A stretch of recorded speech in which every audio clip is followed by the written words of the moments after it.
Good morning, Cyclone Nation. Welcome back to the CHS Student News. My name is Timothy Thompson. And I'm Zakira Kelly. Please stand for the Pledge of Allegiance. I pledge allegiance to the flag of the United States of America and to the republic for which it stands, one nation, under God, indivisible, with liberty and justice for all. Please pause for a moment of silence. Now let's get right into the news. Today is Monday, March 13th. The high will be 43, the low will be 37. Today's lunch menu includes a choice of chicken sandwiches or chef salad.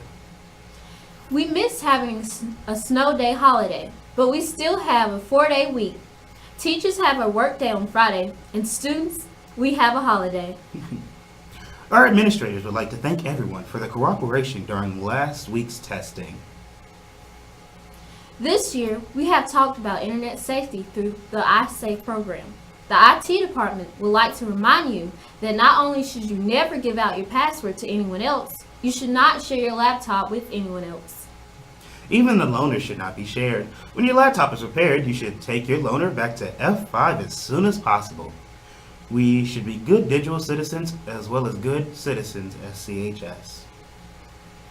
Today is the last day to get your donut fix. Just find an FCC LA member or see Miss Thompson in room G5 to purchase a certificate for 1 dozen donuts for $8 or get the better deal of a BOGO card for $15. You can use this card up to 10 times to buy 1 dozen donuts and get 1 dozen free. Remember, today is the last day. Also, if you want to play in the student-faculty basketball game, you should sign up to room G5 with Miss Thompson. Teachers, they really need your participation, so let Miss Thompson know if you want to play.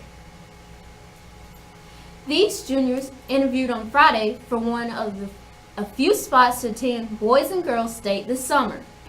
It will be a hard decision because all of these students would make an excellent representatives.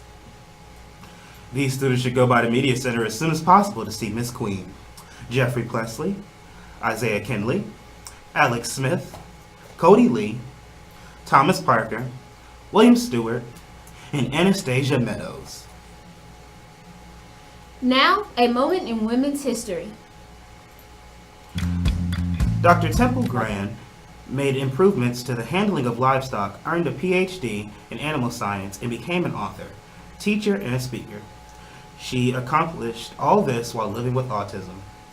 A 2010 movie depicted the struggles she overcame as she grew up. Here's a brief interview with the real Dr. Grandin.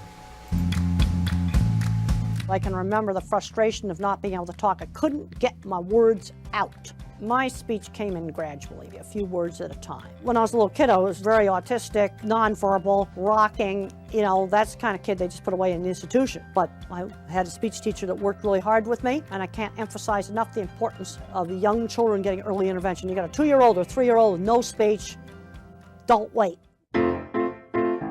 High school was absolutely worst part of my life. Teasing, teasing, teasing. I got kicked out of school for throwing a book at a girl, teased me because, you know, teasing really made my life miserable. And the only places I could get away from teasing was the specialized activities. Things like horseback riding, electronics lab, model rocket club. The line was drawn in the sand. I was not allowed to become a recluse in my room. I had to get out and do things.